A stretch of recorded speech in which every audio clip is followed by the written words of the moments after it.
and welcome to the Boca Vista. This is Steve and your boy Adam, and we're back to talk about Seinfeld for a little while.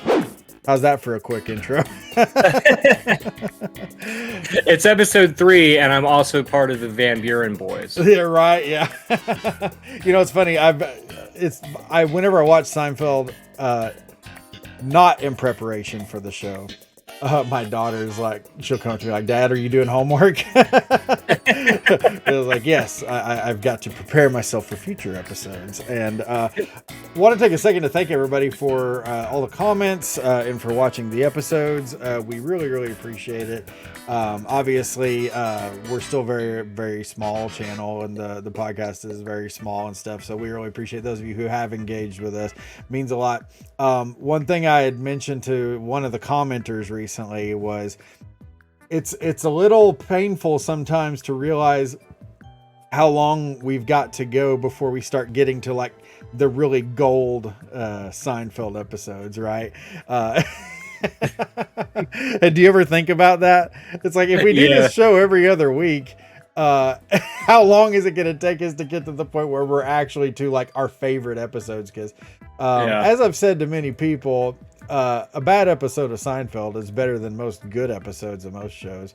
But man, some of these episodes are a little rough on the really, really old ones, though. I mean, so. Yeah, I've got a buddy of mine, an IRL buddy that has started watching this since I had advertised it on Facebook and stuff, and he like was messaging me, and he sent me a text like, he's like, "Man," he's like, "you got so far to go until you get to, you know, some of the good episodes." He's like, "Going back to watching that pilot again is rough." I was like, yeah, I was like, you're not wrong. We do have a ways to go, but you know, having a great time in the process. And as Steve said, thank you guys very much for tuning in. It does mean a lot to us, and you know, hopefully we'll keep on until we get to the good stuff. So yeah, it's going to be quite a while. I'm not even going to do the math on how long it's going to take us, but a good long while, unless we start recording a ton of these at once or something. Yeah, let's just button it up and say a while. Right, exactly.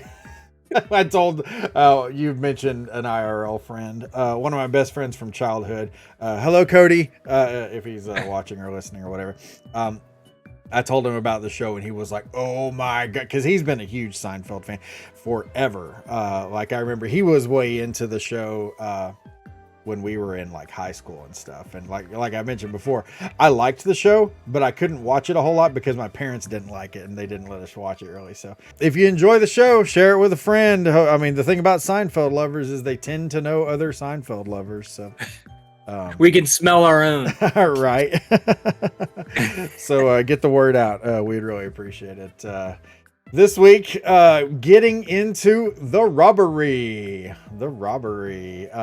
I was messaging with Adam a couple days ago, and I was like, I really can't wait for us to talk about this one because I feel like I have a lot to say about it, or there's a lot to comment on, maybe is a better way to put it. You said you have some strong opinions. I've got some opinions. Did I say strong opinions? I've definitely got some opinions. I don't know how strong they are, but maybe there's a couple of them that are a little girthy. But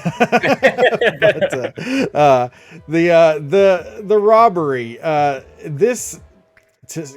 Going off of, of course, as of up to this point, we've talked about the pilot, and then we talked about, good Lord, what's the second episode called? The Stakeout. The Stakeout. There it is. So looking at the pilot episode and the last episode, the Stakeout, the robbery, I feel at least, really kind of stands out from the others. Do you agree with that? I was going to say, I feel like this one stands on its own a little bit more than the other two. It's definitely more, is sitcom-y the right word? Yeah. But, you know, it's got just more flesh to it, if that makes sense. More meat. You know, I love me some good fleshy meat. Who doesn't? Who doesn't? Yeah, the robbery, it definitely, and we're going to comment on this as we get into this episode, but it definitely has some of those vibes you just described there. Starting off in the first scene of stand up. This is back when every episode still opened with a segment with Jerry doing stand up, talking about giving the finger. Yes. I remember like where I was standing and my thoughts and feelings and stuff in the moment when I first learned what it meant to give someone the finger. Because I remember someone doing it and then other people laughing, and then, but not having any idea what it meant because I was a small child. This wasn't like last week or anything. What does that mean? And I'm just walking around giving people the finger. Like, Weird. Yeah. But I remember learning that's a bad thing. And it actually means this. And really, honestly, kind of having the same thoughts as Jerry. I'm like, why does that matter? Why is that something that should hurt anyone's feelings? It's like, okay, you raised a finger at me. Right. But no, it was just weird because as he's talking about that, I remember finally discovering that. That, and then he describes the situation. I don't remember the exact verbiage. I probably should have written this down, but he's like describing him. Well, she may have thought that I cut her off or something. I can't remember how he explains it, but he gets cut off in traffic. Is what he says. Yeah. Well, no, but he cut somebody else off. He cuts her off in traffic. Yeah, but like I remember hearing that story and always feeling like, and I don't know, tell me how you feel about this, but always feeling like, boy, the way he told that story, he most definitely knows that he cut her off. He's like, it's like he's deflecting a bit. Right. I mean, I perhaps may have cut her off. Oh, really? Did you now? Tell us, Jerome. So I was struggling really to find anything for this because I mean, I've flipped people off and have been flipped off before, but none of them have really stood out to me. So I looked up the origin of this. Are you familiar with the origin of giving the finger? No, at least not in America. Okay, well, I don't know if I have the American origin, but it came from like like Romanesque times. Okay. And it's supposed to represent a certain part of a male anatomy. Okay. Right? And then the finger on either side. Wait, what part? I'm kidding. The fingers on either side that are bent down like this are supposed to represent the boyos. The boy. You know what's hilarious though, because now that you explain that to me, doesn't that make it seem that much more hilarious when you see the people that flip people off like this? Like where they just like really put that one finger way up there. No boys to keep him company. It's just this guy. And he's like way up. Nice small balls, dude. That because now knowing that makes that seem that much more funny. Yes, it does. And I can realize in the camera, I'm not catching. Maybe I should angle my finger a little bit better. This is the screenshot we're gonna have for this thumbnail. This is the thumbnail. But it's like those people like they get that finger way up there, and they don't have the other two fingers on the side really to keep it company. I was gonna be like, who taught you how to do this? You uncultured swine. Right. Yeah, the way he describes cutting that woman off, it really seems like he's just like almost like he wants to admit to cutting her off, but is like, well, I don't know how the crowd's gonna receive this information, so maybe I cut her off. I don't know. Right. Every time I've heard that, even going back to the first time I ever watched this, I always kind of thought, you totally cut her off, bro. But if you do, he deserved it, and we all do it, don't be ashamed of it. It's not that we do it on purpose necessarily, but I mean, heck, just in driving, you're gonna cut people off. That's how it is. Right. Admit it to us, Jerome. No. So quickly back to the apartment, and Jerry is packing for his trip. The master packer. The master packer. Something you see here that you often see in the show is the crew hanging out, doing absolutely nothing. Mm-hmm. Now, like, of course, the whole show about nothing thing, blah, blah, blah. But like, and I get that it's a television show, but it's just, isn't it kind of weird that it's like Elaine is just sitting there watching him pack? Yeah. Did he call her and invite her to come over and watch him pack? Or did she just decide to come over? She gave him a pop in. And then she came over to get the keys because she's going to be staying there. It just seems like an odd, like she's sitting there and watching him pack because she gets the keys and he gives her the instructions about the compartment describing all of its various quirks. But it's just kind of one of those things where I'm just like, these people are together for things that I would never have called anyone up to do. Well, maybe she came over earlier than she was supposed to while he was still wrapping up the last couple things, the mini umbrella, mind you. You know, and she's just sitting at the table bullshitting with him. Mm-hmm. You know, well, it happens. That could be a thing. It could be. The one thing that before we get into the rest of it, and I want you to kind of go back and see if you can figure it out, but I frantically tried to figure out what movie tape is on top of the TV during that scene. It's in a purple VHS jacket, and I swear it has the parade is the last word. But I went over on that scene multiple times and even tried to pause it, but every time you pause it on Netflix, it like grays out the scene and then there's like all of like the words and stuff at the bottom, and it was over it. So the only way I could figure it out was to keep going back and finding it, because as we go on, I'll be like, I wonder if there's this connection here with something else that they say, and that might just be like a subliminal thing. I was like on a manhunt, Jerry, you know, and I was trying to figure it out and I never could. So I tried Googling purple VHS tape parade. Something, is it the dog parade? Because the word says D, there's like starts with a D. I'm like, is it dog parade? Purple VHS cover. Oh my God.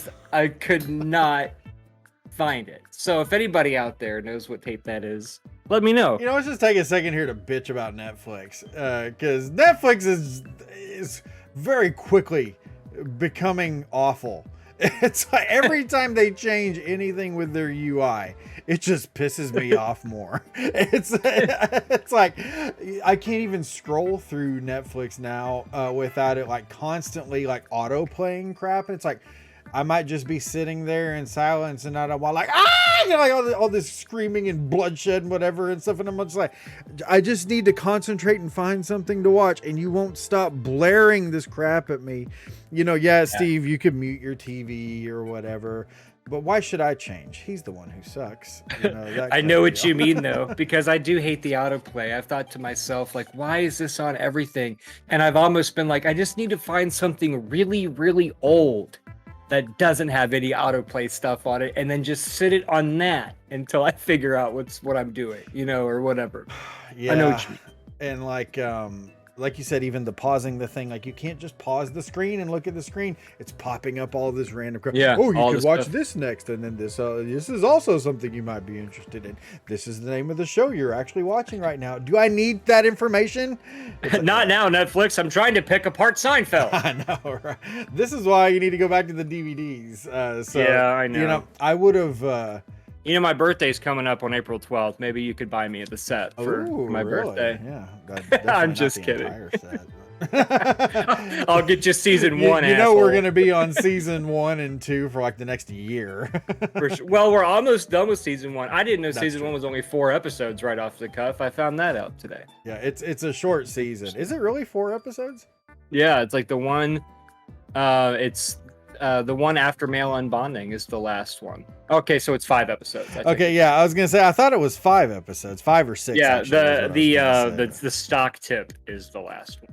Yeah, 5 episodes. Okay, yeah. Okay, so while we're in here and we're on this scene, not to jump back in, but the platoon of soldiers, how he's going like, you have got to know the strengths and weaknesses of every single soldier. Like, to me, that is like Jerry Seinfeld at peak Seinfeld performance right there. The way that he's describing that, and he's like got the umbrella out as like the baton and the whole thing. Like, that just, if that doesn't put a smile on your face, I don't know what to tell you. That's just good stuff right there. The delivery of that is a very Seinfeld sort of delivery. So yeah, I totally get what you're saying there. They go over to the refrigerator. Mm-hmm. He says he can't have butter or soft cheeses.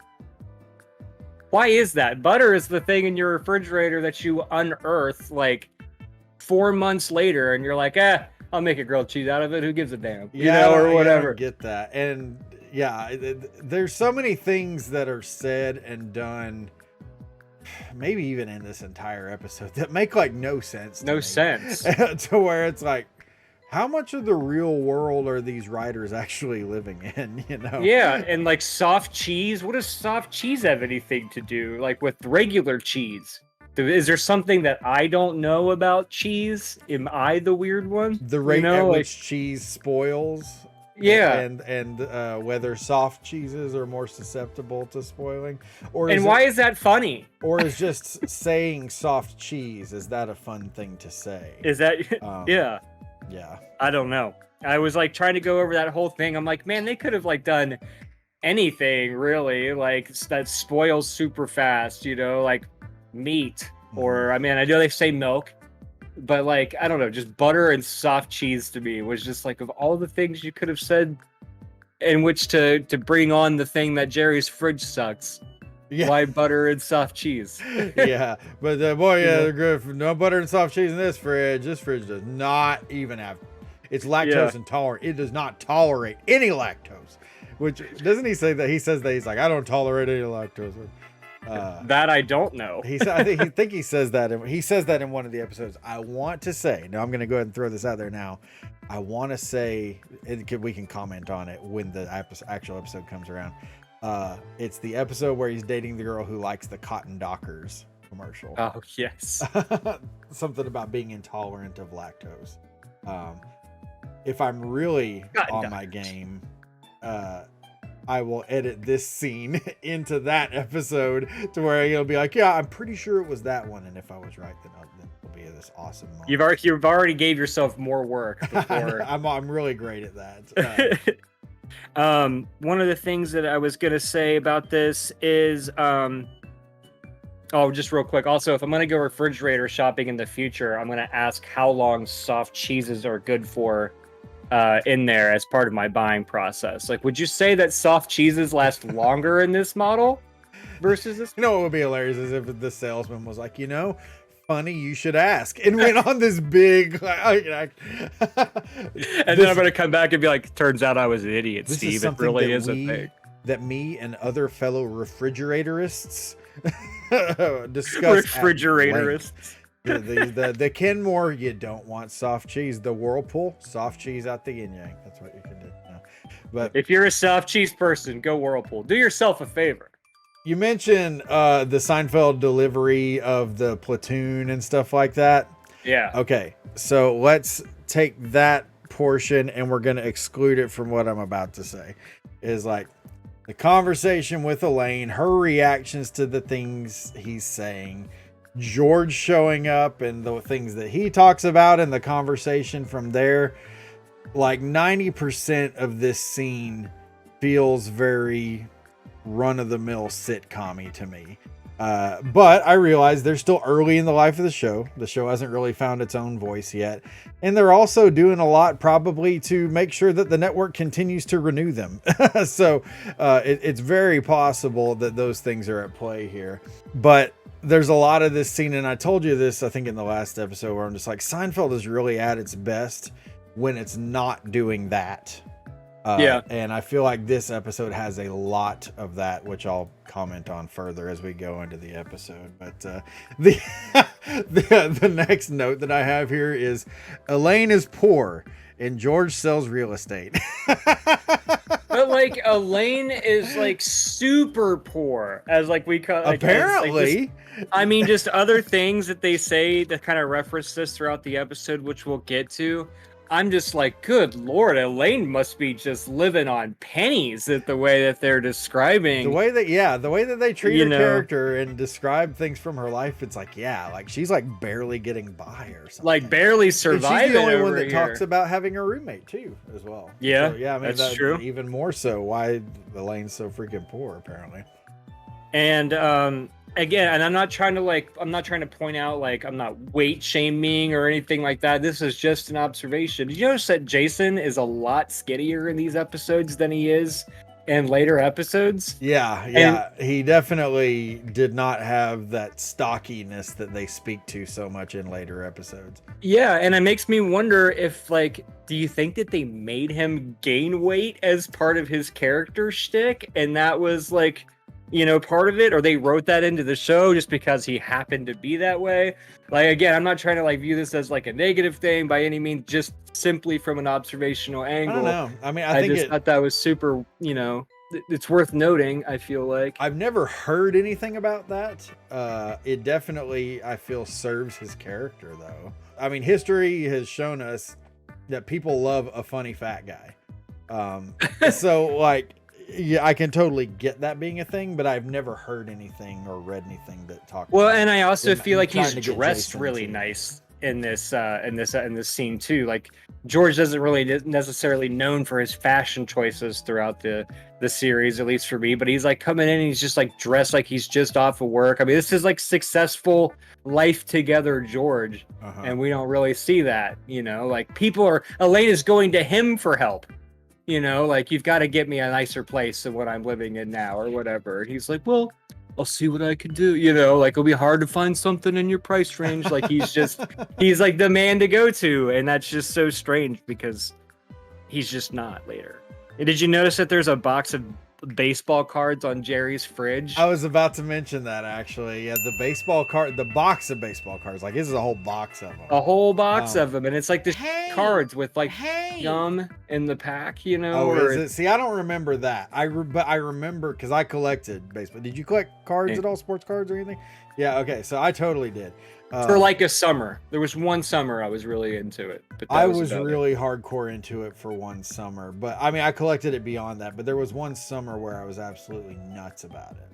Yeah, I just remember the crappy gum that comes in the pack that you never chew. Gum. Yeah. Ooh, yeah. It was like that. And I was just like, what a weird thing to have on your fridge. The gum like slices your cheek open. Yeah, that's how you lost baby teeth back in the 80s. You just put in 2 pieces of the gum from the baseball cards, and if you had a loose tooth, right out! Right out! I'm looking through my notes because I'm trying to find where I wrote this down, but I guess I'm gonna just say this now here so I don't miss this point because you just commented on it. But like, George put together, George is so unfunny and unlikable. I know I shit on George a lot in these early episodes, but him being a selfish, deluded miscreant makes him so much more lovable than George, who's sort of got his life together and is just an annoying prick. Steve doesn't like cool George. No, this early George. That's if you're speedrunning Seinfeld and you get early George. Boy, you really are. You get the early George strat. You've routed the hell out of it. Don't go for it, yeah. But anyways, yeah, the freaking I do not like early George at all because he's just, the whole thing about him being kind of put together, just makes him so unlikable as opposed to like, filled with self-doubt and self-loathing and just completely like crushed by his parents. And I wonder why I identified with George so much. Right. But yeah, my note here, Elaine is poor and George sells real estate, which leads into this line that has forever bothered me when George starts mentioning the new apartment that Jerry should look at. Hey, but you, my friend, may be in luck. I'm not looking. No. This one's different. This one's a beauty. Yeah, what's it like? I haven't seen it yet. George says, this one's different. This one's a beauty. Jerry's like, what's it like? George says, I haven't seen it yet. Yeah. And then starts to go into describing it. There are no laughs for this line, and no one mentions it at all. This one's different. This one's a beauty. What's it like? I haven't even seen it yet. Why would you... That drives me crazy. Why would you try to sell your friend an apartment you haven't even seen yet? Or call it different / a beauty. Yeah. And yeah, that line has always set wrong with me because you can't speak like that about something you don't know anything about. So again, what's going on here? Is this just poor writing, or is this just George? I was gonna say maybe this is just early incompetent George. Possibly. Yeah, I don't know. But the fact that there were no laughs at all after him saying that, and that no one even mentions it, like they completely gloss over, oh, this apartment's a beauty, it's perfection. What's it like? I don't know. It does not add up for me, and it's always. And don't you love bothered how me he so just much. casually mentions that it's twice what Jerry's paying right now? Like, oh, it's twice what you pay now, but like, oh well, wait, what? Go back. Like Right. if I'm getting sold a place, you're gonna lead in with it's twice as expensive as Yeah. what you're paying now. I think maybe that may be early kind of moments of them kind of hinting at the fact that Jerry's pretty well off. Yeah, I definitely have millionaire Jerry comments later. Well, and like they do, Elaine does make comments of like, yeah, it's time you get out of here. Like it's like he's been doing well for a while, and he needs to reward himself with a better place or something. I have two random facts. You just brought up a really good point with George and the real estate. I just have two. But in the spirit of the show, that's what we're here for, right? The stupid observations. Did you notice that Elaine eats her Oreos cream first? No, I didn't. She takes the Oreo, splits it, eats the cream Eats the off of it, cream. and then has the wafers at the end. That's funny. I've always ate my Oreos historically just bite regular. Just a bite regular, right like I into would it, like eat any other cookie. But I Yeah. know that Oreos have a contention of all the different ways that you can eat Uh-huh. them. So I noticed that she was a cream first eater. Yeah, if I'm eating if I'm eating dry Oreos, like just out of the package or whatever, I'm talking like not Oreos in milk or something. Yeah, I'm just gonna America's bite into favorite them. cookie. I'm not gonna split it open and eat the cream, because if I just split it open and eat the cream, I'm not gonna want to eat the chocolatey part, the cookie part. I'm just be like, well, this is just a freaking cookie with no cream in it. What the hell? Yeah, so I'm just gonna take a bite out of it. If I'm eating it out of milk, I prefer, this is how I eat Oreos and milk, is I don't dunk them. I drop a couple of them into the milk and let them sit there until they turn to sludge, and then I eat it with a spoon. Oh, dude, I bet that's so good though. Oh, it is so freaking good. Oh, Man, I would do that. It's like I've peak never thought of Oreo. it. Yeah. Best way. That's next level Oreo eating right there. Seriously, because it's like the whole thing gets milky and oh, good lord. Because I'm a dunker. I'm a self-confessed dunker. Yeah. If I have the milk, I will dunk. See, I was a dunker too, but then one day I was like, you know what? There has to be a better way. There's a better way. And I made it happen, and it's delicious. And it works for a bunch of cookies too, by the way. So It's yeah. not exclusive to the Not Oreo. exclusive The milk sludge method. I will say though, work. of all the cookies to eat that way, Oreos are the best ones, because that when that chocolatey cookie fills up with the milk, we're not even talking about Seinfeld here, man. But like, yeah, no, when that chocolatey cookie fills up with milk, and you get the cream in the middle gets extra cold from everything about it is amplified when you eat it with milk like that. So, anyways, you're welcome. Let us know in Legion the of comments how followers. you eat your Oreos. Exactly. Last thing I'll say is that there is right by when you walk in, there's this like a stand, and during this scene, there is a little Porsche car, because Jerry's in real life his affinity for Porsches. Love Porsches, yeah. After the robbery, it's gone. Oh, really? Is that so? Damn, Yeah, I so didn't notice while that. they're jacking his stuff, they're like, "Oh, let's take this little, Let's take this little car, Porsche too." car too." Yeah. Excuse me. That's hilarious. No, but yeah, that's a really good call out, because yeah, Jerry big on Porsches. Yeah, there's all kinds of featurettes about that and stuff. But on the note of other things in the background, one of my other comments here says Jerry has a big weird cactus. Did you notice that? I was gonna say that too. Oh, yeah. He's got this, and it's not even just like a cactus. It's a huge. I'm gonna put footage of it down below here. But Yeah, it this reaches the huge, ceiling. Weird looking, massive cactus thing. And it's like, I don't remember that ever being in the show. Maybe it's only in this episode. Maybe it's in other episodes and I didn't notice it. But got a big, huge freaking cactus. And I did look for it after the robbery because I wanted to see if it was gone. Like, did they take the They take the fake cactus. They're like, oh, this is a sweet cactus, man. I don't know about you guys, but I ain't leaving without this cactus. Bro, oh, that's awesome. I had to Google who Ethel Merman was. I've heard the name, but I don't know who that is. Of course. She was an actress. She was in a bunch of stuff. Her latest roles, or her last roles rather, before either death or just getting out of the business, she had a part in Airplane, the movie Airplane, in 1980, and was in a handful of episodes of The Love Boat between 1979 and 82. You know who she was in Airplane? I thought, didn't she play herself?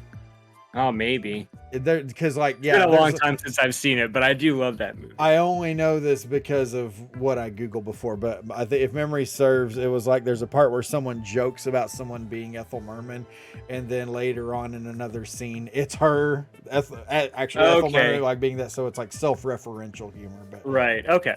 But okay, so Airplane in 1980. The Love Boat between 79 and 82. This episode was filmed in June of 1990. A decade later. Again, I say, who are these references for?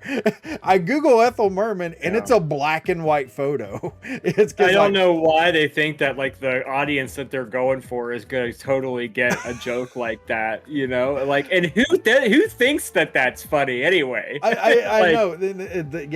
Yeah, seriously. And this is another thing I've noticed as I've watched a ton of Seinfeld in recent weeks. It's true, he really has. He messages me like random little factoids every now and then, like, oh hey, did you notice that this happens in this? I'm like, are you watching Seinfeld at what time is it? Well, like, it's funny because when you watch it critically, to be able to discuss it critically on a show like this one, you notice all kinds of stuff that you wouldn't have noticed before. And I thought I was a real Seinfeld super fan. But like, there's so much stuff that I feel like I'm either discovering now or just noticing for the first time now. But the references in this show so often, I'm like, who the hell are these references for? They would have been references for Jerry's parents. Yeah, and I'm glad that you don't get them either. So it's not like I'm the only one that like, am I just not in tune with Seinfeld era pop culture at the time? You know, but like if we're both like, who the hell is this line for? Like, makes me feel better. And if I have to Google someone to understand what the reference is, and the picture of that person is in black and white, yeah, what in the world? Now, for sure. Like I said, her part in Airplane and in Love Boat, you know, that was a decade before this episode. But like, really, truly, her being like active in the entertainment industry stopped before that even. Like, I mean, she did stuff, but it wasn't like she was just cranking shit out or anything like that. Oh man, I was gonna look because I feel like I still had her Google page pulled up, but I think she was like last active in like the 50s or something like that. Like active as far as like her career is concerned. Yeah, she still had parts. I still had the VHS tapes. She still had parts and stuff, but yeah, it's like she wasn't like, her heyday was long before Seinfeld. Right, for sure. But the last point from this scene, it's like moving from Iceland to Finland. Oh, yeah. Elaine talking about how like moving from her apartment to Jerry's crappy apartment, because he's like, you just said you wanted to live here. She's like, it's like moving from Iceland to Finland. I thought to myself, I'm like, is Finland being better than Iceland like a known thing? That's exactly what I thought. I was like, am I supposed to laugh at this? And then two, is Finland actually better than Iceland? Because Iceland's pretty nice. I mean, it's a beautiful place. I was going to say, they make Iceland to be like the shithole. Yeah, exactly. It's like, it's not friggin' Siberia or anything like that. But yeah, it's like moving from Iceland to Finland. It makes me wonder if they weren't still under the assumption that Iceland is like this Antarctic sort of place, because it's a very poorly named country for what it actually looks like, you know. Yeah. But Iceland and Greenland are reverse. Yeah. You know, I know that is from Mighty Ducks 2. Yeah. Maybe that's how I know. That's how you know it too. I guarantee it. Yeah, because Greenland is full of ice and Iceland is very nice. That's in D2 Mighty Ducks 2. Go watch it on Disney Plus. Stay tuned for our upcoming podcast on Mighty Ducks on all the Mighty Ducks series. That would actually be pretty fun. But the next scene, Jerry has just returned from Minneapolis. So Jerry, goes to Minneapolis. In the pilot episode, he mentions that his friend who comes to visit him is from Lansing. Jerry must be really popular up north. That's what I'm thinking, because it's like all these places are, certainly not in the center of the country or anything like that. Jerry's really popular everywhere and has more money than Yeah. anyone else in the nation. Than Yeah. Ethel Merman. And Ethel Merman, yeah. Yeah. He comes back from Minneapolis, and Elaine's back in the bathroom as he's like first putting his stuff down or whatever. And she comes out and greets him with the toilet plunger in hand. With the plunger, yeah. Did he say anything? Because I didn't think about this until like right before we had started our phone call here, but like phone call. Oh my gosh, how dated does that sound? Our telephone call as we twirl the cord around our finger. No, but So what are you thinking about? before we started our Discord call, I got to thinking, I'm like, maybe he mentioned that in like the first scene we was talking about all the random crap about his apartment. But like she comes out with the plunger in her hand. And not only that, I mean, first of all, what do you think of when you think of a plunger? What are you using it on? She took a big dump and clogged the toilet. You think I think of plunging a toilet if I have a plunger. Yeah. Plungers you can use for other things. But I think of plunging a toilet. Anyways, I have a plunger. I'm sure you probably do. Do you just walk around waving it around and like have conversations with people and like anybody can just wave them. Yeah.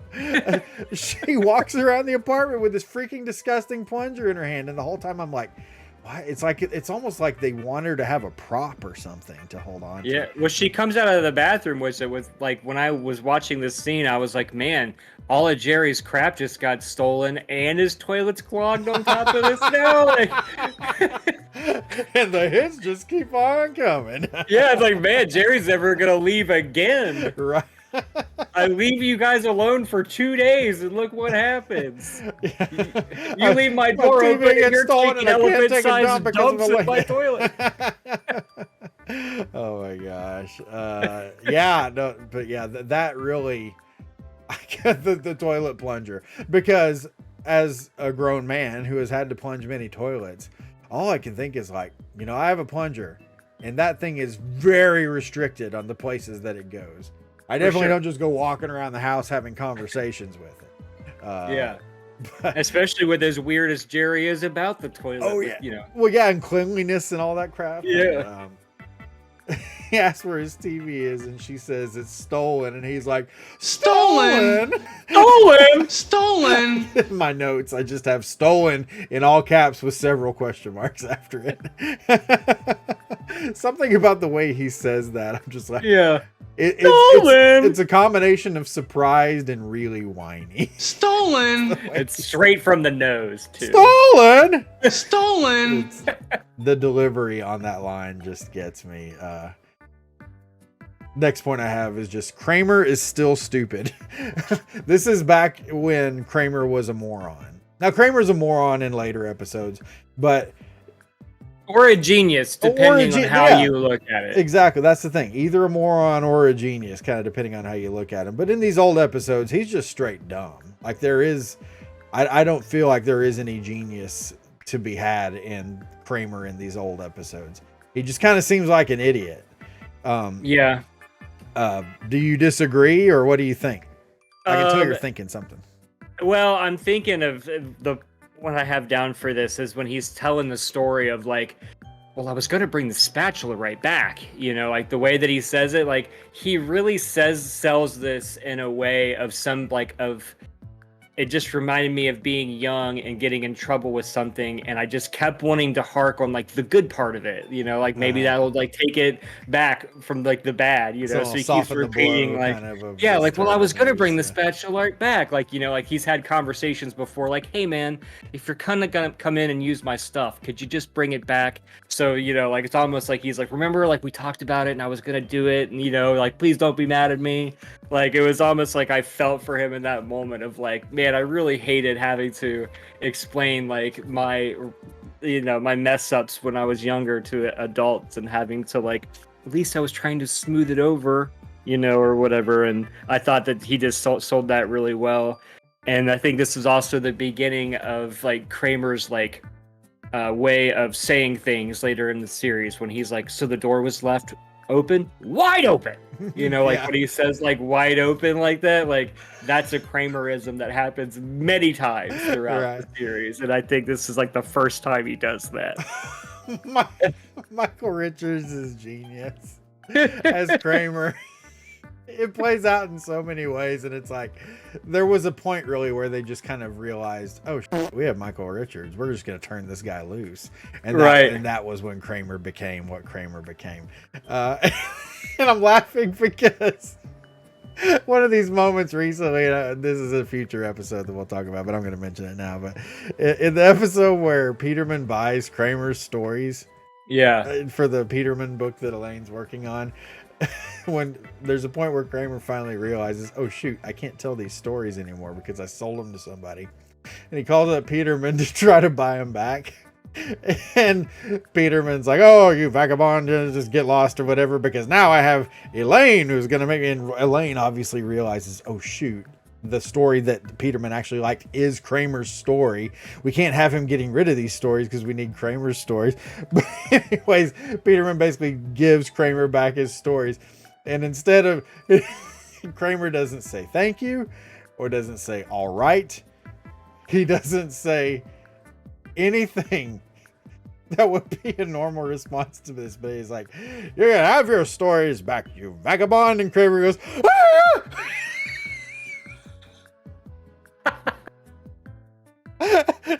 You can only hear that from the other end of the phone. But that is so ridiculous. It is so stupid. Oh my god. You're clipping out, which makes it funnier. Oh shit. Good thing we're recording this on my side, but like it's the way he did that. It kills me. It's so ridiculous. And it's like, why would you think to respond to anything in that way? But that's the genius of Michael Richards as Kramer, because he takes like it's not even a line. Peterman's ending the conversation instead of saying okay bye or thank you sir or oh I'm so happy to have my stories back. This is fantastic. So anyways, I'm going to make us move on here. Kramer watching a soap opera is such a 90s thing. The Bold and the Beautiful. The Bold and the Beautiful. And you probably noticed this. Sorry, I have to wipe all the tears out of my eyes now. This is not the first this is not the only Bold and the Beautiful reference in Seinfeld. Makes me wonder if someone like on staff was into that show, but they mentioned Bold and the Beautiful a few different times in the show. But so if Kramer finishes explaining the story, asks Jerry if he has insurance, and Jerry says no. Why does he not have insurance? He spent all of his money on the Clapco D29. Even as a child, I remember thinking, Jerry, you are so stupid. Come on. You don't have insurance. You bought a lock. Locks are like, oh my gosh. Well, not only that, but I have written down like their motto could be the Clapco D29, just your average door lock. You know, because it's just like one of those crappy hotel room locks that you would see. Like all you would need to do is just kick it. You know what I mean? Essentially. And it's like, why this is going to prevent the robbery? How much did this cost you? $19.99 at the hardware store? Like, I never understood that. And like you said, it looks like any other crappy lock. And how expensive is this lock? That the reason why you don't have insurance is because you bought that lock. I'm putting all of my faith into this crappy door lock. Yeah. It's ridiculous. But as I learned, I think it was from this commentary on the Seinfeld DVDs or the special features or whatever, where I realized that the K sound is apparently the most funniest sound, according to comedy people. So it's like they got to say Clapco, it's a double K. like Kavorka. Oh, see, I have it written down as 2 C's. Well, but it's a hard C sound, so it's like the K sound, is what I'm saying. So it's like clapco. So you get to have that k in there twice, which apparently is hilarious. But it's like all I can think is like, what grown individual buys a lock and not insurance? Okay, because renter's insurance is super cheap. Yeah. it's like a couple bucks or something. I mean, like $6 or something. Yeah. Yeah, I used to have it Yeah. back in my old apartments. Back when I used to rent, I had renter's insurance. And I didn't like, even have a Clapco D29. And everyone's like, you got to have renter's insurance, but it's super cheap, so it's not a big deal. And you notice how when, Kramer's apologizing for this and everything, like Jerry's immediate responses, don't investigate, don't pay me back. Like, wait a minute, you wouldn't want him to at least maybe replace some of it? I mean, it is his fault. I don't think it's a bad thing, and not only that, but we're also going back to millionaire Jerry. Right. Like, oh, it's no problem. I can replace all of this. This is pennies on the dollar for me. Yeah. Don't even apologize for it. It's fine. But I don't have renter's insurance because I bought this schlock. That, like I said, even as a child, I knew that was ridiculous. But you can't have a show if you don't have stuff happening, so whatever. But it's one design flaw. The door must be closed! I love his delivery of that. Seinfeld delivery, It's right very, there. very Seinfeld-y delivery. and then Jerry just explaining to Kramer, don't pay me back, don't investigate or whatever. And Kramer's like, I'm human, Jerry. In your way. That's like, I think, one of the maybe not the very first, but like one of the first few of those little slights that Jerry kind of slips to other people in the crew, in the Seinfeld crew, which I always find hilarious. But I'm because you can't make fun of Jerry for anything. He's the coolest one by far. Than all of them. Well, I mean, that's the way that they make it seem, and especially in Jerry's mind, he's the coolest of them, I feel like. I will agree with that in later episodes, but we're still in the phase where, like, Jerry's still pretty dumb too, though. I feel like, at least, because, he's definitely the cool one eventually. But, like, okay, we'll go back to a line that I forgot to comment on earlier. 2 bedrooms, I've got enough trouble maintaining activity in one. So it's like they were still kind of down on Jerry, at this point, which made me have 2 thoughts. First of all, that's a very sitcom-y sort of comment to make. Again, like I said, a lot of that whole scene was very like average run-of-the-mill sitcom, and that's where I feel like Seinfeld is its weakest. But then the second thing I thought of was like, was there like a point in making this show where they just decided, you know what, Jerry and we're gonna make him a total Mac Daddy, that he's gonna have a new woman in every episode and she's always gonna be beautiful and have some fantastic thing about her? It's like, because here in the beginning, Jerry's still pretty losery in a lot of ways. But then there came a point where Jerry's freaking untouchable. Tons of money, though, still. Jerry's always had money. Lots of money. Yeah. I don't know. So, it makes you think, like, why is Jerry having all these problems? He's traveling the nation on comedy tours, going to different states. He's doing well for himself. Why isn't he getting the ladies? What's going on here? Yeah, I don't know. Some of those comments always just kind of like, who is Jerry supposed to be? And like I said, I think it just took him a while to kind of figure that out. It's one of these things that, like, you don't realize it until you're an adult. And I'm trying to think of a good way to say this that's not going to be offensive to anyone. Oh shoot, just bumped my camera. Because I have all the respect in the world for people who are police officers. I know several police officers. Now, obviously, there's a lot of commentary out there about the cops, and you can feel however you want or whatever. I'm just saying that, like, I know several people that do this job and know all that they have to put up with, and I have a lot of respect for them for that. But the thing in this episode shows that you really don't realize until you're probably an adult and in a situation where you've had to call the police is just how useless calling the police actually is. Because it's like this scene does such a great job of showing that, in that it's a guy showing up, he writes it down on a paper, he gives you your copy, and then that's all. It's like, it's basically just a cog in the insurance machine. So Yeah. that like I have We'll to let do you this know thing if so we they'll find give me my money anything. back. Yeah. No, we're not gonna find anything. But yeah, no, I titled this section of the show as Jerry and Elaine with Biff Tannen. You know who Biff Tannen is? I do. Yeah, he's the for those of you out there who may not know, Biff is the antagonist in the Back to the Future series. This police officer, every time I look at him, I always kind of squint and look a little bit closer, because every time he looks to me like that guy. He's got the same Wow. kind of hair, the same kind of build. He's tall.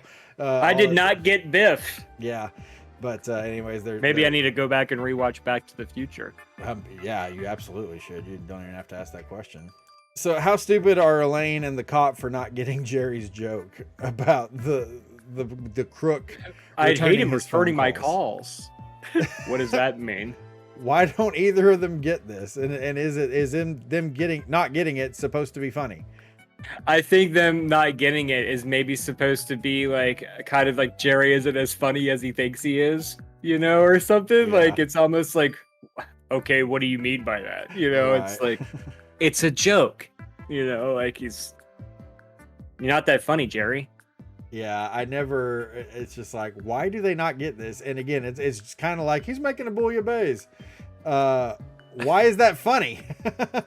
Yeah, I do like the in the stand-up bit where he's like, unless they give the crook his copy. Uh-huh. I thought that was a funny part to end that. You know, like Another- they give you your copy, but unless they give the crook his copy. If you're getting bored partway through watching that episode of Seinfeld or this podcast in covering that episode of Seinfeld, here's a fun little tip. Have a drinking game here for a few minutes and take a drink every time you hear the word crook used, because it's like 74 times. Oh, wow. I didn't notice that. It's like, oh, the crook. And he's answering my calls. But he's the crook. And then Jerry goes into Seinfeld and he's like, crook this and crook that. And it's like, crook, crook, crook, crook. And the whole time I'm thinking, I'm like, who refers to these people as crooks? Like, are you in like an old, 1950s serial or something like that? It's just the fact, like, I have never referred to anyone as a lawbreaker as a crook. Yeah, I haven't either. You know why? Because I don't live in an episode of Batman. I never got that. Or like Leave It to Beaver or something where bad He's people a would be crook. referred to as crooks. Yeah. Yeah, crook all over the place in this is so funny. And then George annoys me again by walking in and doing his little I Dream of Jeannie I thing. thought that was funny. You're just a George hater, bro. It's so average sitcom-y, and Seinfeld is so much better than that. How is that average sitcom-y? Because it's cheap laughs. It's a reference that we get. It's related. We would get that joke because it's relatable. I Dream of Jeannie was. I mean, come on. Nah. Let us All know in right. the comments if you're with me or with Adam. I did not think that was funny. I thought that I part thought was it was funny. stupid, and it just made me hate George even more. And then Jerry, of course, decides to look at the new apartment. And George just happens to have the keys on him. So they're at the new apartment. George, in my notes here, I had George has a case of the Adams in this scene. In that everything that anyone says, he turns right around and repeats the exact same thing. Like, Jerry's like, a fireplace. It's a fireplace. And then Elaine's like, you can barbecue. I forget. But yeah, go back and watch that scene. And he just repeats everything that everyone else says. Thanks, man. Elaine, look at all this great light. Jerry, I don't have any plants. George, I have plants. Audience laughs hysterically. Why? Yeah. Why? Again, this is another Bouillabaisse line. We need a Because he's Bouillabaisse obviously trying to graphic like, infer drop that it. he wants the place, I guess, by saying that. Like, I assume so. Yes. yes. But why is it funny? That I can't tell you. Yeah, I don't get why that's a funny joke, but yes, I do believe that that's what they were driving at. One of the this is kind of fast forwarding to the end of the scene here. Did you pick up on the George jealousy in this scene? Yeah, I guess just about by the way he says congratulations at the end, you can kind of tell it's like a tongue in cheek, like congratulations, kind of like I wanted that apartment. Even outside of my George hatred, it may just be me not picking up on those cues or whatever, but like I didn't understand that George was actually jealous of Jerry or wanted the apartment for himself until the later scene when they actually start talking about it. Because George, they didn't do a really great job, I don't think, of like making that clear. If they wanted you to come out of that scene knowing that George definitely wanted that apartment, I didn't get that from that. Like you said, you could kind of take the comment about him having houseplants as leading to that. You could kind of take the way that he said congratulations to mean that, but he didn't even say it really in a begrudging manner. He just said it in kind of an awkward manner where it's like, I think I'm supposed to think something based on the way he just said congratulations. But so much of this show is already kind of not funny that I don't know if it's just him delivering a not great line or not delivering a line really great. I don't know. I think you're just a George hater. That could very well be it. I won't deny that. But yeah, I did not pick up on the George jealousy here. I don't know. And that may just be me. I'll admit that. It may just be me, but I just never really got that until the later scenes. They're back at Jerry's. Or did you have anything else to say about this one? About the scene? Yeah, about this particular scene. Yes, I have a few things actually. Go for it. I hate the way that Jerry chews gum in this scene. Yes. He chews it like he's like a super cool guy. Mm-hmm. And I do feel like he even talks about the way that people chew gum in a later episode. Like, I feel like at some point he remarks of like maybe like in a stand-up or something about chewing gum where it's like you just look cool when you do it, or something like that. I don't know. I remember the episode where George is eating an apple, like when he's on the phone with a girl or something, and talking about how like the chewing, makes him feel more nonchalant or something. Maybe it's... No, this is definitely a Jerryism, and he definitely talks about... He mentions chewing gum specifically, but I can't remember. If there's anyone out here watching that knows this, leave it in the comments. Yeah. Tell us where that happened. So let's talk about the garden that's supposedly back there, and the fact that you would even need a gardener for something like this. Like, you have a one-story apartment in a building with a sliding glass door that releases into like, a 20 by 30 foot patio area. And I'm gonna need to let somebody come in and tend to this professionally, like when it's really just probably a pile of dirt that's back there that you could put a couple flowers in, or something like that. Like, yeah. I don't know. I was like, I think we're getting a little bit ahead of ourselves with the luxuries here. And then they're like blown away by the fact that there is a fireplace. They're blown away the fact that there's this garden out back. And it's like, man, how, I guess when I was apartment living, like I had an apartment with the fireplace in it, but it wasn't anything where I was like, look, babe, if we don't get this place because of the apartment or because of the fireplace, I'm going to lose my... Hey! Like it was just kind of like, it's sweet. We have the option of having one. Why not? Yeah. But these people are losing their mind. And then they're talking about like, can I have wood delivered? Like, do you need wood delivered? Did they deliver the wood? Yeah. How much wood are you planning on going through now that you have this apartment that you would need it delivered? And then again with the charcoal, like you said, like, did they deliver that? Like, can Jerry just not be bothered to buy things that he would need for himself? Like, it's funny you mentioned that because that is exactly kind of how I took this as a young, I don't know if I'd say a kid, but a younger person, because I'm just like, number one, like you said, that garden is so freaking tiny. Like you're getting someone to tend that for you. I get that you're on the road, Jerry, but good Lord, it's like 20 But feet good by 30 Lord. feet. Yeah. And then the other thing about like delivering wood for the fireplace and all that, and realizing, you know how little wood you're actually going to need to run that fireplace unless you're burning it constantly or every freaking day. Yeah. I grew up in the country, which I've talked about before, and I knew a lot of people with wood burning stoves. You know, you're not going to need any wood delivery guy again, unless you're using it like constantly, which he's constantly basically hinting at he's not going to be, because he's not there a lot, you know. Yeah. And I don't know if this is just the way that different fireplaces are. So I could once again be making myself look like an idiot. But if you look at the fireplace, there's like a little key turn thing, which is either the flue, yeah.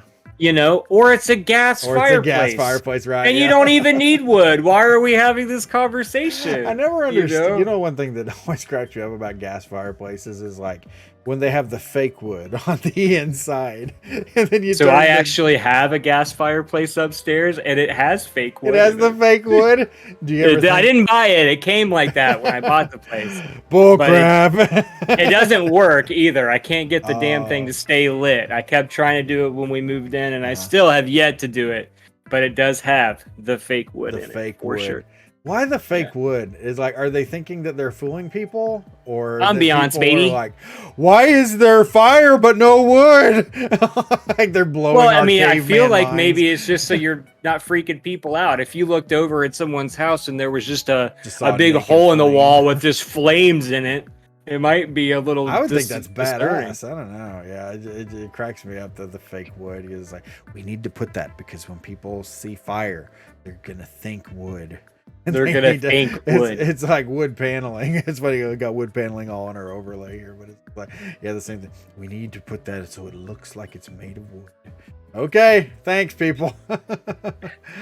And like, so Jerry also talks about, do they deliver the coal? Which in my initial thought, I was like, coal to barbecue, and then it led me down the path of like, oh, okay, so he means charcoal. Yeah. No one delivers charcoal. No one. I've never known of that. Name anyone that has ever been like, I'm a charcoal delivery guy. You know, the other thing is, I've never known anyone that uses charcoal to refer to it as coal. As coal. Yeah, go and why is he so concerned about tipping these people? He's really concerned about tipping all these individual people. The thing is, Seinfeld, and especially the more you go into later episodes, a lot of their conversations revolve around etiquette in certain situations. And like there are at least one, maybe even more episodes where they bring up a thing and they're like, so what's the etiquette? And then they have their discussion, their Seinfeld-y discussion.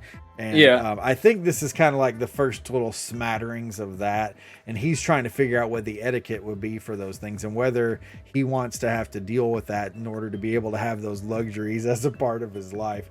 While like the whole time I'm sitting there and I'm like, you know how stupid you're sitting right now, right? You need someone to come and mow your 20-foot, little garden. That's exactly what I thought. You know how stupid you're sounding right now? You need wood delivered for your gas fireplace. You need a gardener for your postage stamp of a garden.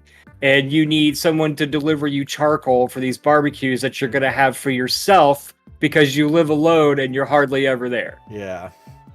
You sound like an idiot. Jerry's behavior in this whole scene kind of bothers me. I know I'm sounding like a really pissy person, and the truth is I still love these episodes. But like in this scene, like Jerry, like you said, he's smacking his gum. He's asking stupid questions. He shuts the door on Elaine when she goes. That's in the funny closet. though. I loved that joke. That was funny. I like that. Yeah. And then like the whole thing, like she's kind of walking back and forth with him, and then he does that thing where he kind of fakes her out. Fakes her out. It's just, I'm just like, whole scene is just so, man. Like I'm sure somebody at NBC was really psyched to see this scene, but to me, I'm like, there's so many things that bother me about this here, because which is weird because I think that you score episodes higher than I do, and I think that you're like way harder on this show than I am in parts. I feel like. But yet, I think you have better scores. Well, yeah, I don't know, but like I said, I'm critiquing it because that's the whole kind of point of what we're doing. Yeah, here. for sure. I'm not But- saying it's a bad thing. I'm Sure. again, it's an observation. Yeah, I don't know. As I've watched the show critically, I've noticed just so many more things that just kind of jump out at me like that. Back at Jerry's apartment, Jerry and Elaine are discussing Jerry's couch. Yes. Jerry's couch. I'm not necessarily a fan of. I mean, I don't hate it, but I'm also not like, yeah, I would buy that couch. $150 for Jerry's couch. What do you think? Good deal? Bad deal? Meh. Well, $150 in the 90s is how much would you say today? Well, that's a good point. Yeah, about inflation. 225, maybe 250. Yeah. I don't think that it's a bad deal. Mhm. You know, I mean, I don't know why he's not taking it with him. Yeah. You know, if he's just moving, this was like another thing that I have, like, so he can afford to pay double the rent. He can afford to get all these little helpers that he has to tip. And on top of that, where he's got to completely refurnish his apartment because he can't be bothered to take his old furniture with him. So Well, again, millionaire Jerry. Yeah, But, millionaire Jerry. That's what we just need to start. We need to start developing our own vernacular for these sort of things. It's yeah, like- because I took the same couch through like 4 different apartments when I was younger, man. And you know how much of a pain in the ass it was to do that? Yeah. But I was poor, Steve, and I needed to take my couch with me. You So know, we've got but not bouillabaisse Jerry moments. Seinfeld. We've got millionaire Jerry moments. And this is a millionaire Jerry moment. This is a millionaire Jerry. So I think he's just like, this is the easiest way to solve this problem. You know, I get a little bit of money back on it. But what's money? What's money? $150 to me seemed like a really good deal for Jerry's couch. That's Yeah, what I would felt. happily pay for it. And I get that Elaine is poor, but I really don't feel like her $150 for this couch was warranted. And on top of that, I feel like an offer of $20 is a really scumbag offer. Now, you and I do not live in the same place, but if we were in a situation like this where you were offering me a couch because I was buying your house from you or something for $150, if I didn't want the couch, I would just say no. If I did want the couch, you can bet your ass I would not offer you $20 for it after $150. After 150 was the start. Yeah. I mean, yeah, it's I don't know. I really kind of feel like that's a really scumbag deal to offer $50. And then they settle on, I think, 50, which is a ridiculously good price. But again, I guess millionaire Jerry. So yeah, millionaire Jerry. I love how he's just like, tell you what, $150, take it. I don't want to see it. I don't want to see it. It's a very Seinfeld-y delivery there. Yeah, it is. I thought it was hilarious. I liked that part. I did too. Yeah. And then with the moving, and then George comes in and he's like, you know, because she's bitching about her roommate and stuff, and he's like, well, why don't you just kick her out? And she's like, well, I can't. She's on the lease. But she's so eager to move out, to move into one of their apartments. Is she not on the lease? Yeah, I don't know. You know, yeah, like, you know, just coming from what I know of renting in the past and stuff like that, it makes it sound like it's her apartment and she's doing the chick a favor by having a roommate, you know, but then you find out that she can't because she's on the lease, but she can leave at any moment. So is she really kind of like the one that's getting the benefit from the apartment? Like, can she not get an apartment on her own? You know, I don't know. I was like, man, they really make Elaine look like her credit's terrible and she has no money. So early, so in summary, early episodes of Seinfeld, Kramer's an idiot, George is king of the world, Elaine is poor as sin, and Jerry is kind of a loser. But he has a lot of money. Kind of a loser, a bit of a moron, and he has a lot of money. So, yeah, it's so funny the way they portray these people in light of who they eventually become. But I want to piggyback off of what you just said there about the whole thing with Elaine and the lease. So George comes in, he gives Jerry the lease, and then that's when the conflict ensues. And they're going back and forth, and Jerry's like, just take it. You know, I can't take it if you want it. You take it, and I want it if you don't want it. Yeah. Well, Elaine asks George if he takes the apartment, if she can take his place. Yes. Is it that easy to just take someone's place? That's don't what I you want have to know. go through like credit? You have to do the application and all of that. Like They make it Unless- seem like the other person just moves in under the cover of night, and then the landlord's like, I guess this is okay. Okay. It just doesn't make any sense to me. I kind of thought the same thing because they're just like, oh, I can just move into this place. Oh, I didn't realize it was that easy. Yeah. Yeah, but I don't know. I mean, it was also the 90s and it's New York. I don't know. I don't live in that world. I've never lived in that world, but that always got me. I'm like, is it really that easy to just kind of flip-flop these apartments and leases and whatnot? But one thing that cracked me up is Elaine saying, I don't know who to root for. George's place has carpeting. Carpeting. My house has hardwood floors all through it. It has So does mine. Tile in the kitchen and stuff. So, okay, so you too. Do you ever just really miss carpeting? No, I don't either, but with an asterisk. not even a little bit. With an asterisk next to it, because sometimes it's just like I go to someone's house and you just lay down on the carpeted floor, just like, oh man, this is nice. It's cozy, it's soft, it's textile-ish or whatever. I don't know. But no, I do like the ability to just like sweep the floor or Swiffer or whatever, mop it, but it's just like you clean it and it's so no fuss and all that crap. So Man, anytime I look at carpet, I guess I'm always just like, well, at some point this is gonna look like crap, because the inevitability. Like since we're talking about renting apartments, the first apartment me and my wife down here we had here, we were kind of notorious. We were the hangout spot. So all of our friends came over. We always just partied and stuff, back then. And it was just the place that everybody congregated to. So needless to say, that apartment was completely destroyed when we left it after all the, 5 years that we lived there.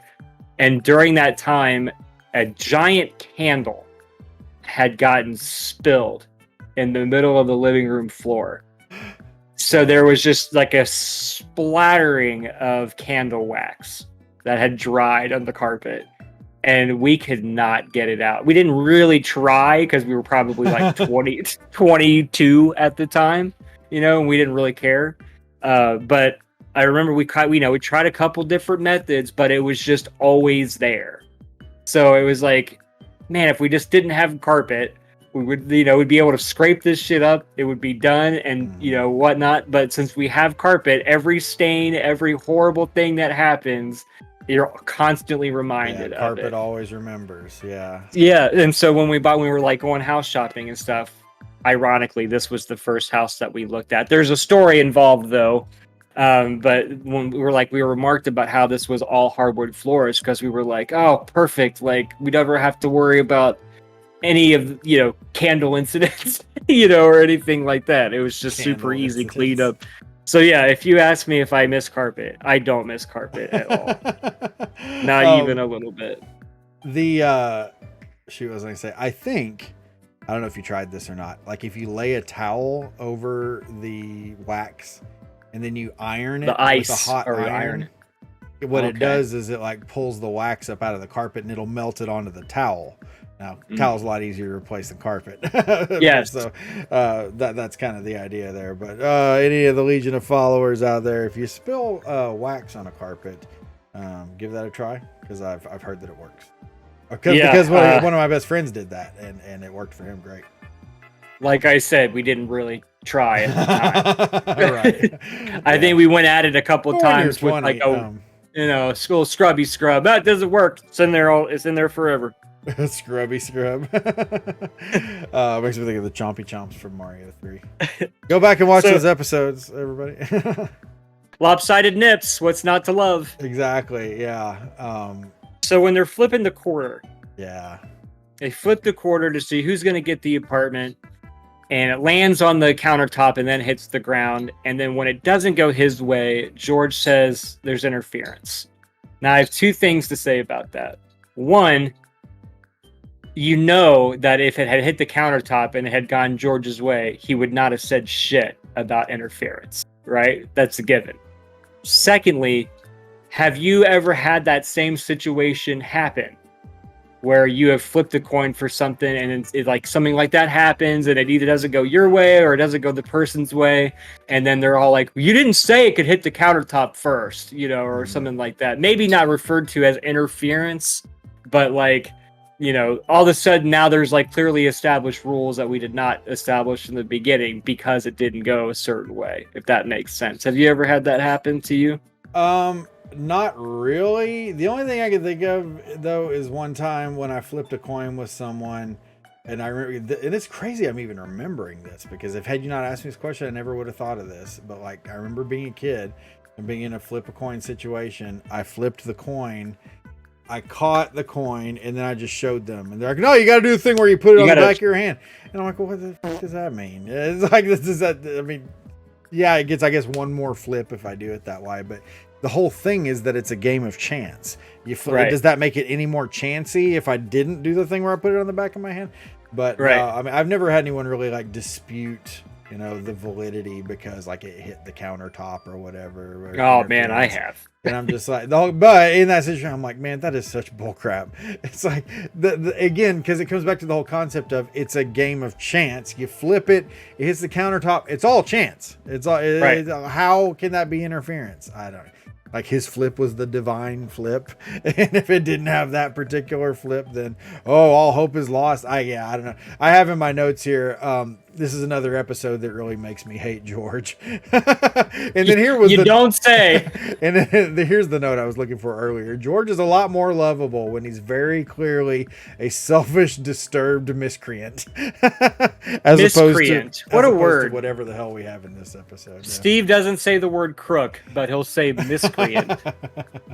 Exactly. You know, it's funny because I don't use the word miscreant, but when I was writing this down, I'm like, that's the word I want to use. But That's the word. I see. I've never used that word before in my entire life. he's a crook. Get He's the crook. The crook answering my calls. I'll choose you for it. Have you ever played that before? I have never heard of this before, and I have no idea how it works.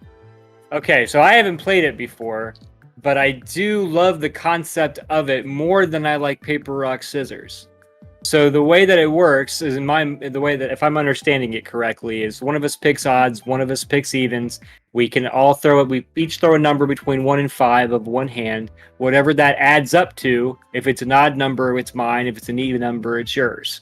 You know, or whatever. So that way you don't really have any kind of bias or what you're going to think the other person's going to shoot like you would in paper, rock, scissors, right? Like, it's like always up to numbers. So I guess moving forward, when I saw that, I was like, man, if there's ever an instance where I'm going to do paper, rock, scissors for something, I'm going to bring this game up as an idea because I think that it works a lot better. But this is also clearly saying, with the fact that they both know this game, that this is a common thing. This is a common conflict resolution way of I'll choose you for it. You know, like, oh, well, why don't I know that? You know, I know paper, rock, scissors, but I don't know choose. You know, but in this Seinfeld universe, it's a game that everybody knows. Yeah. But I love the concept of it. It's probably a game that people played back in the 20s or 30s, you know, where Seinfeld gets its references from. Where Ethel Merman was popular. Yeah, Robert Wagner and stuff. So yeah, Robert Wagner.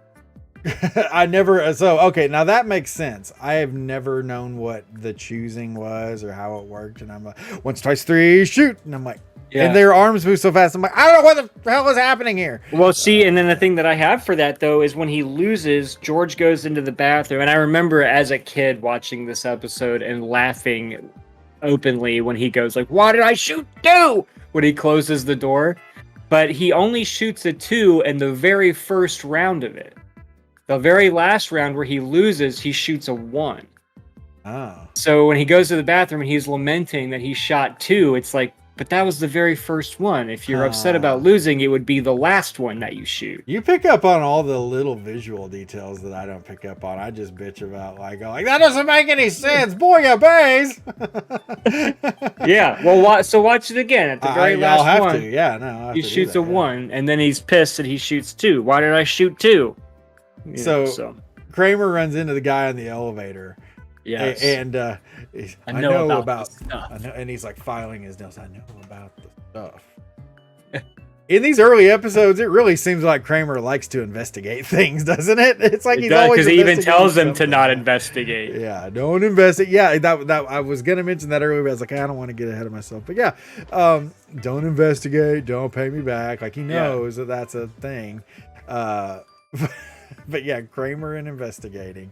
One of my favorite instances of Kramer investigating is coming up in a later episode here involving the statue.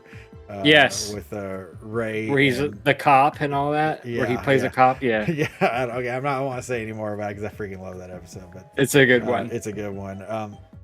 Goes back to Jerry doing stand up, and he's joking about calling it. My only comment, which is weird. What is real, by the way. Calling it is very real thing. Absolutely, yeah. The only comments I had here is that as a parent, calling it is actually really helpful. I have 3 children, so whenever calling it happens, it's like, hey, problem solved, man. He called it. Oh, well, you got to respect the call, and the kids know that, and I know that, and my wife knows that, and yeah. It's so funny just how as a collective things like that are like a standard, among different points in your life. As a kid, like, we both lived in different parts of the country, but calling it was still a thing and very much in both of our lives. Right. So it was just like, it's just funny how stuff like that travels, and like certain, like, like the rumors growing up. Do you remember like the rumors, like everybody, like for some reason it was like universal rumor, but everybody knew it, like for one example, I won't bring it up, but the Marilyn Manson rumor. For some reason, everybody knew that rumor. But see, how is it, you know what I mean? I assumed you were going to go with like the nude code for Tomb Raider or something like that. When you're talking about the rumors, or like, oh, there's a fatality where like Melania takes her top. I don't know. I can't remember. But like, there was always these rumors of these dirty codes for video games back in the day. That's where I thought you were going to go with that. Well, I mean, I guess it falls into the same category, so that's not wrong. Yeah. But yeah, so I mean, the only thing that I have for stand-up is just the calling it's real, man. I mean, that even still works today. Like if somebody were to call something like, hey man, I'm getting the front seat. I mean, I'm a grown adult. I got to respect the call. Got to respect the call. Exactly. He called it. He called it. We all know. Well, did he call it? Well, there you go. Case closed. He didn't call it. So at the coffee shop, George remarking that he loves the bathroom mirrors. That he feels like Robert Wagner. Yes. I had to Google Robert Wagner too. Now I knew who Robert Wagner was. See, I did too. That's the thing. I had to Google him though because I needed to iron out some details because Robert Wagner actually appears in an episode of Seinfeld. You know that, right? Oh man, well, no, I guess I didn't know that was him at the time. We'll talk about this in that episode, but Robert Wagner plays the dentist who calls Jerry an anti-dentite son of a bitch or something like that. Oh, really? At the wedding, yeah, that's at Robert the wedding. That's Robert him. Wagner, oh my god, yeah. You anti-dentite son of a bitch. But the reason why I had to Google him was because of my theory of these references from Seinfeld. I Google Robert Wagner. Black and white picture. Same deal. Of course, Robert Wagner, is he still alive? Crap, I don't think I looked that up, but I think so. I'm I pretty remember sure him from the is, Austin Powers movies. Yes. He was in that too. Yeah. Yeah. But yeah, black and white picture. And it still played into like they're referencing this old stuff because like Robert Wagner again was in his prime a long time ago. But not to say that he hasn't been in a bunch of stuff. He has, but like again in his prime, way before this, and it's just like, man, these Seinfeld references are just so funny. But they really love bringing up actors and other celebrities as references. I've noticed. Like I love that because it gives us great stuff to talk about. Yeah, for sure. Yeah, it gives us really cool stuff to talk about. Because and this is another thing I keep watching. Like I'll text you when I'm watching a random episode, and I'm like, oh, they did or said this thing. I've learned so much of like they reference all these things and people that I'm like, who in the heck even uses this as a reference? Because like generally when you're going to reference something, you're trying to kind of paint a picture for someone who may not necessarily get the thing, but they get the reference to the thing. And it's like the reference kind of makes it all come together. Ethel Merman really tied this story together for you. Is that it? I don't know, man. Ethel Merman. That's what they really did it for you. It's an Ethel Merman situation. Oh, now I get it. Yeah, the person from the 30s. Yeah, that makes sense. Yeah. Why would I not know that? So George, he's listing all the things they can't eat, which Can't is have coffee in a coffee shop. in a coffee Again, shop. with the coffee, Yeah, them being like all anti-caffeine. And, I love how George says when they talk about the apartment, he's like, I wouldn't mope. He's like, you're just gonna be around there moping all the time. I wouldn't mope. George would be the king of moping. absolutely. Like undisputed moper. Yeah. He would refuse to enjoy himself anytime that he was in that apartment because he didn't get it. Like I totally am with Jerry on this. There's no way I could stay there. You're the king of moping. Yeah, George commenting, I'm so sick over losing that choose. That choose, yeah. As a naturally guilt-ridden person, this kind of behavior from George just absolutely sickens me. Yeah.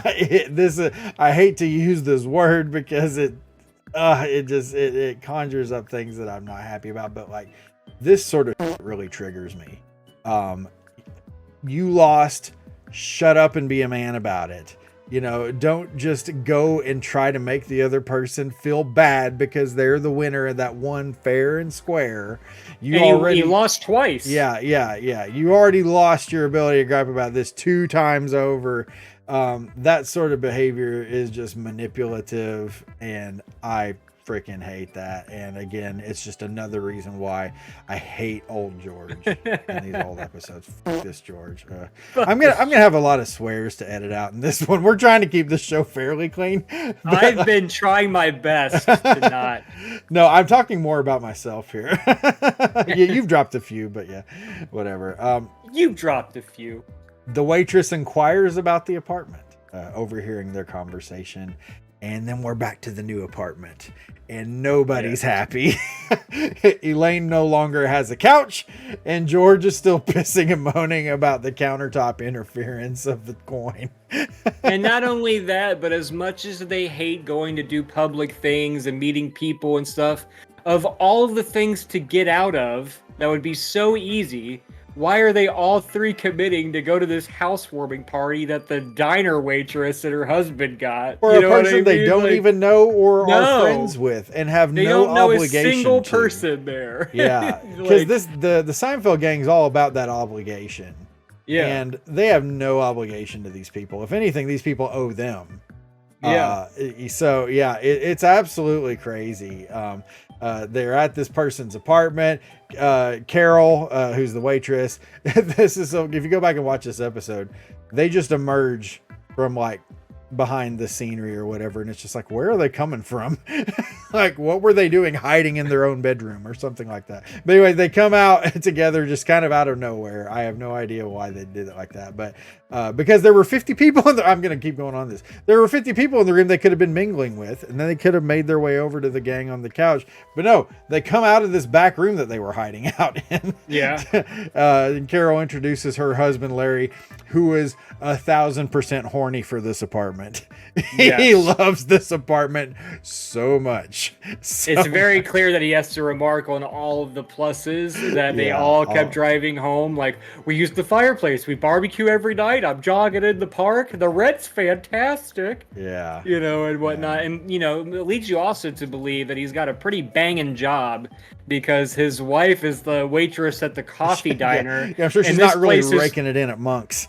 And this is, I'm not knocking on the service industry. I'm a server myself. I get it. But like, it's like a coffee shop diner, and the rent in this apartment is twice what Jerry's paying for his old apartment, which leads me to believe that this apartment has to be at least $1,000 a month in New York in the 90s. Yeah. Maybe I'm looking too much into this, but he must be having a really good career because, pretty nice apartment. I do say it has a garden. No, yeah, it has a garden, and they got a guy who delivers coal and wood. I totally agree with you there, and it's one of those things that's just like, I think they're really kind of banking on the suspension of disbelief for some of these things, where it's just like, we'll go along with it because it's a TV show. But there are so many things in these episodes that we have to do that with, to where I'm eventually like, Well, and it works. What's the deal with because I his would writing never- crew? Do these people not know what it is to live real life? Because they're ones writing jokes about people delivering wood and delivering coal in situations where you would not need wood, and no one delivers charcoal. Well, not need wood, not need anyone to deliver wood. And I don't know that there's any service that delivers charcoal necessarily. And who calls it coal? The fact that they call it coal is just like, these people are really out of touch. I think. Out of touch. And did you notice that they're all taking up the best spots in the entire house? So all three of them are on the couch. They don't know a single person there other than themselves, and they've got the best spots in the living room.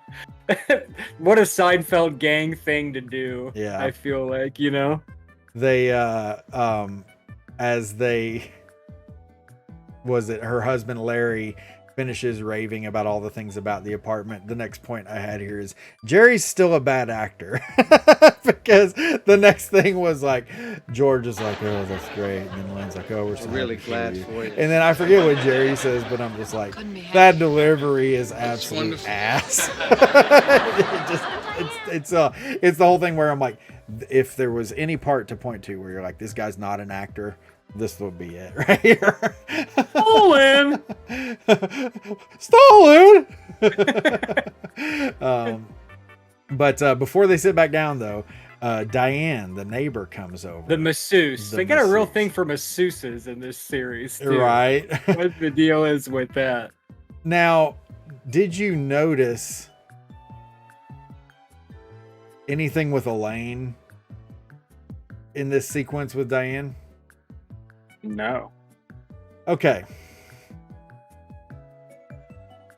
I'm only going to explain this just because it's part of the show. I don't want anyone to feel like I'm a perv or anything. But they call over the red-haired woman, the masseuse, Diane, the neighbor. I really kind of feel like, and I don't think I ever would have come to this conclusion if I hadn't noticed this so many times and then finally been like, oh. But like, she appears to be pretty well endowed. Not massive necessarily, but the whole reason why I even noticed this is that when they sit back down on the couch, Elaine keeps like, she's looking at her own chest and almost kind of pushing her boobs together and fiddling around. And it's like almost trying to make a joke without making a joke about like, is my chest as big as hers or something like that? It's just the weirdest thing where, again, I'm just like, they didn't even make a joke about it. They made her do something that kind of drew attention to her chest. But no, I didn't notice that at all. Yeah, I've always noticed that because I'm always like, and for so long, I was like, why does she do that?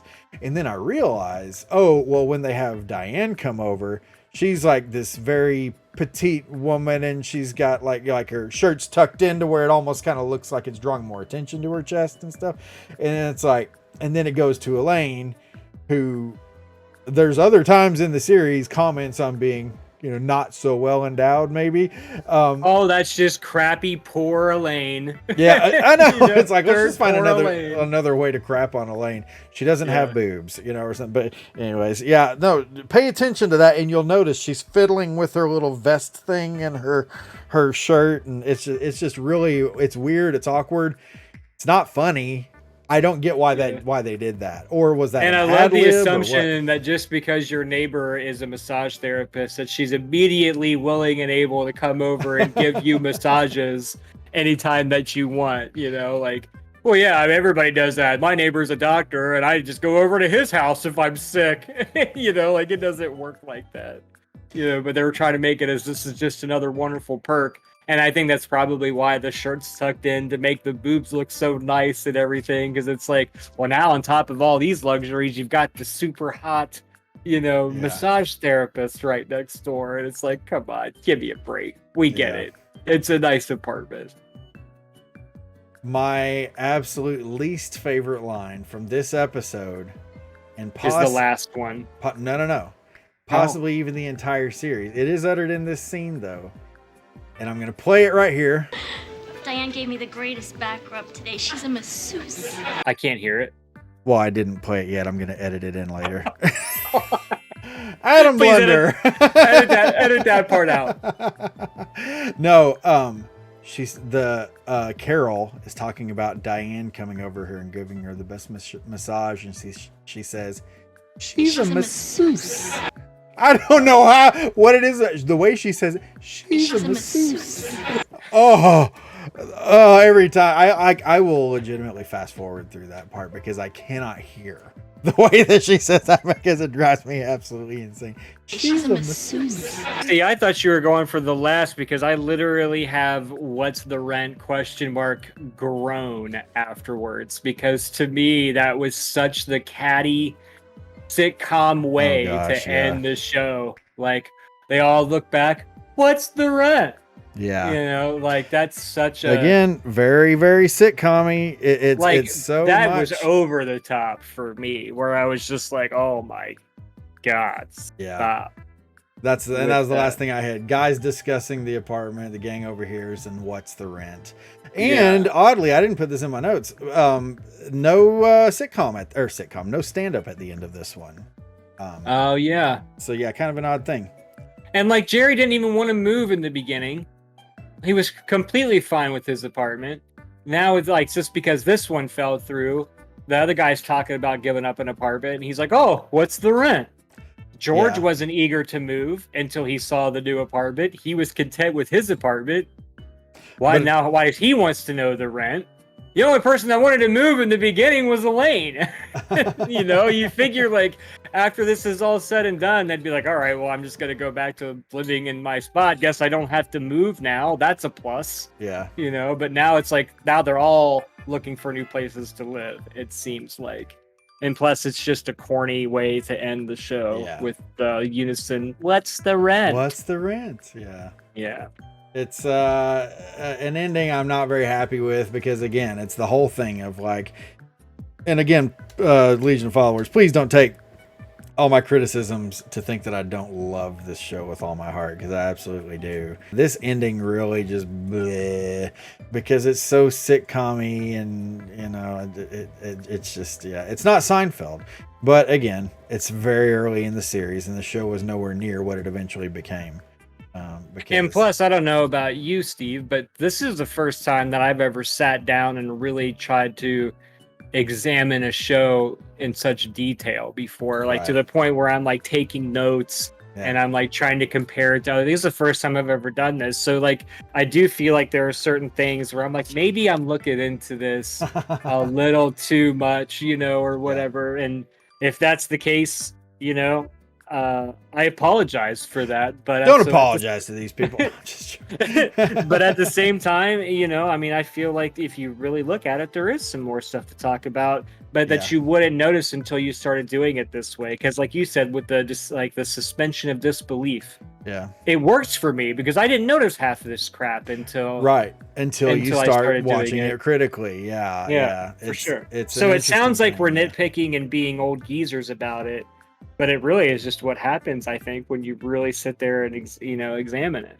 Yeah, I think it should always be taken as just us dissecting a show that we love and have a lot of respect for. Absolutely. Because I think even though like I'm noticing things that I'm not necessarily happy with about the show, I feel like it still amplifies my appreciation for it. So we're to the Ovaltines. Yeah, that's what I was about to say. Ovaltines. What kind of Ovaltine situation are we looking at on the Robbery? Out of 10, Adam. It's out of 10. I'm on it now. I'm on the level. So I'm going to say that, as I said earlier, I think this is the funniest overall of the three that we've talked about so far. I think that it has the strongest plot point of the three. So all in all, I feel like I have to give it a better score than I have the other two, but an arbitrary amount. I think I gave episode 2 a 5 out of 10, or did it end up landing on a 6 out of 10? I think it landed on a 6 out of 10. Yeah.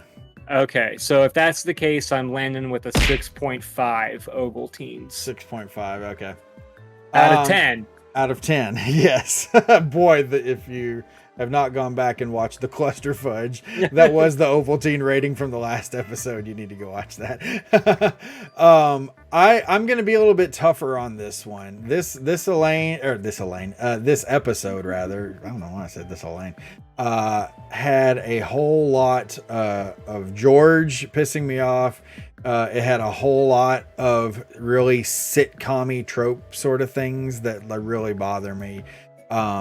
Again, not a terrible episode, and definitely, like you had said, I think it's the funniest of all the episodes that we've seen thus far. But I'm going to give it a 5. I just, there's so many things in here that I just cannot give it. And if nothing else, I got scored down extra just for, she's a masseuse. You need to watch that line. You must really hate that. That didn't even like get on my radar at all. Bro, I am not even exaggerating. I hate the way she says that so much. It's like when people throw a fit about people using the word moist. That that is my moist right there. She's a masseuse. Oh, Carol. So glad you weren't in the show after this. And now we know Steve's trigger word. Yeah. But you know, it's funny. I just realized Carol, she's in this episode. She's also in a male unbonding.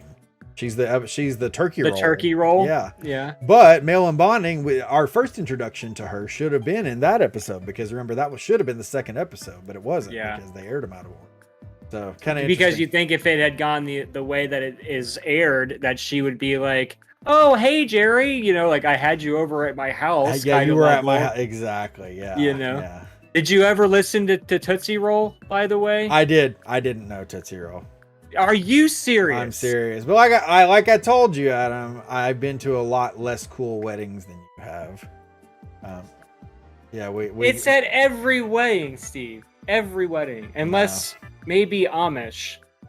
Well, with the exception of Amish weddings. The weddings that I have gone to, for the most part, have been a lot more conservative. I thought you were going to say have been a lot more Amish. A lot more Amish. Well, that would be accurate. They're more Amish than the weddings you've been to. Yeah. Anyways, yeah. That's all I'll say about that. But no, I did not know the Tootsie Roll song. Well, at least that explains why you didn't know it when I had brought it up originally. Yeah, and it wasn't just me like not putting 2 and 2 together. So yeah, no. I know I can't sing very well, but at least that wasn't the problem. Everybody, we ask that you consider liking and subscribing. Only do it if you actually liked what you saw. But if you liked it, press the like button. And if you liked it, consider subscribing, because we're going. If you want to see more of it, right? If you want to see, she's a masseuse. Oh God, I can't even talk about it. But no, subscribe. We got obviously hundreds more episodes to go of this show, and we got some other funny content on the channel too, if you want to. You know, it's funny. Lopsided nips. I was having lopsided nips even, which may be the video that like YouTube liked the least of all of our stuff. It's like everything was going great, and then I posted that video, and all of a sudden YouTube's like, screw you guys. You point to a nipple and it starts going downhill. It didn't even matter that they were pixelated nipples from Super Mario, from one of the most beloved video games of all time. It's true. But no, it's funny because I was talking with a friend about this show. And he's like, saw that we had a whole bunch of other stuff. I'm like, well, yeah, like the majority of the stuff that we do is like a Let's Play series and stuff. And he's like, well, what's that? I'm like, it's like, I was like, honestly, you don't even have to watch it. You can just listen to it, because it's really just a podcast over a video game. And we talk about stupid stuff. But yeah, please check out those other episodes. Like I said, consider liking and subscribing. Leave us comments about this stuff, because I absolutely love some of the comments that we've gotten on this series, because there's a guy who, I don't have it pulled up in front of me, so I can't remember his name, but there's a guy who like learned English from watching Seinfeld. Oh yeah, I was like, that is freaking rad. I love that. Yeah. And just it's really fun learning the things about you guys that are watching the show, your thoughts and opinions on the things that we say. You can tell me if I am coming off as a grumpy bastard in these episodes, but and if we say, let us know in the comments. We really want to know. We really do want to know. Yeah. So we appreciate you guys coming out, and we hope to see you on the next Welcome to Boca Vista. Episode 4. Stay tuned. Which one's next? Is it male and bonding next? Mail and bonding's next. Yeah, Mail and bonding, baby. And I'm already prepped for that one. I've already got my notes. I am not. Classic Adam blunder.